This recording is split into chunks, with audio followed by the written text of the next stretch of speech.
the sun slipped behind the horizon, bleeding amber light across the Yamuna riverbank. Radha walked the dusty path, the earth cooling beneath her bare feet as shadows stretched toward the water.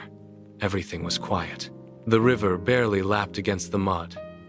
Then, a single, crystalline note cut through the evening air. It was not just a sound. It was a physical weight that pulled at her chest.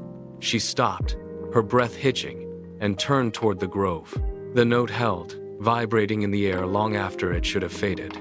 She stepped off the path, pushing through the thick, fragrant jasmine bushes. She did not look back.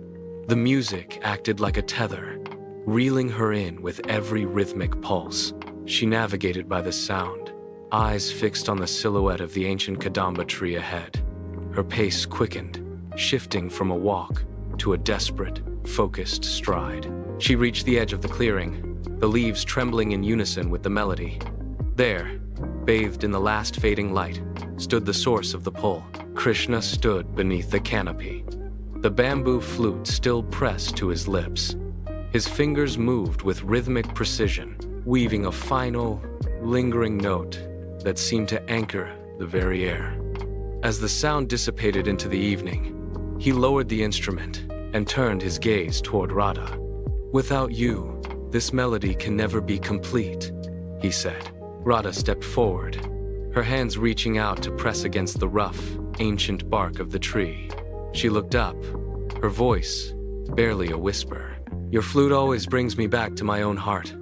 The seasons shifted, turning the forest floor from dry dust to lush green and back again. Months bled into years. They met consistently under the full moon, where the Yamuna River turned into a silver mirror reflecting the night sky. Krishna would sit on a mossy stone, his flute resting across his lap, watching the constellations drift overhead. "Time may separate us," he would say, "but this melody will keep us together forever." Radha watched the shifting stars, her expression steady and calm. The music became their language. The morning began with the usual rhythm of the village. Smoke curled from hearths, and the river flowed with its steady, familiar hum. Then, the messenger arrived. He did not speak at first, but the weight of his presence stopped the work in the fields. He carried the scroll that changed the trajectory of the day. As the news spread, the atmosphere shifted. The birds, usually vocal in the canopy, abruptly ceased their calls. The wind, which had been rustling the leaves, died down into a total, heavy stillness. Radha stood in the center of the path, her hands dropping to her sides as the reality of the message settled over the riverbank. Krishna stood near the water, his gaze fixed on the horizon toward Mathura. The village grew quiet, a silence so profound it felt like a physical barrier. No one spoke. No one moved. The air grew thick, holding the tension of a departure that had not yet occurred but was already inevitable. The river seemed to slow its pace, mirroring the sudden, frozen state of the valley. Every inhabitant turned their eyes toward the riverbank. Krishna walked to the water's edge, his movements slow and deliberate.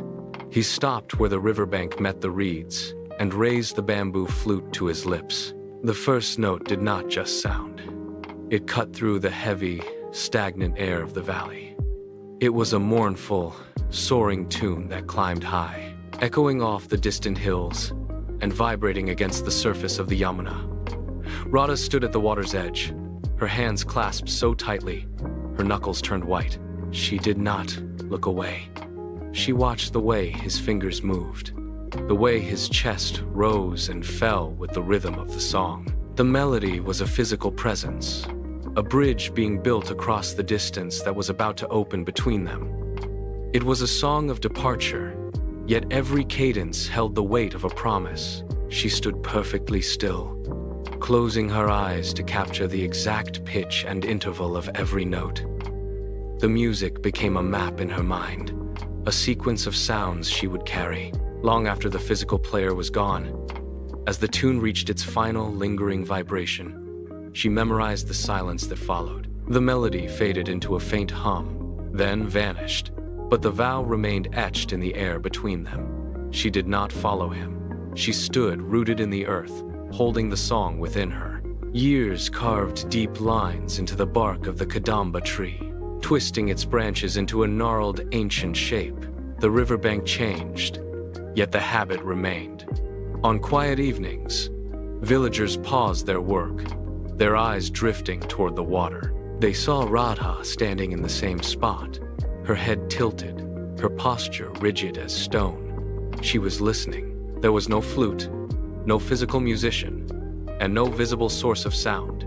Yet her expression remained fixed in deep concentration. She caught the rhythm and the rustle of the grass. To the others, the wind was merely a disturbance in the trees. To Radha, it was the continuation of the final song. She knew the truth that the wind carried. A love woven into melody does not end.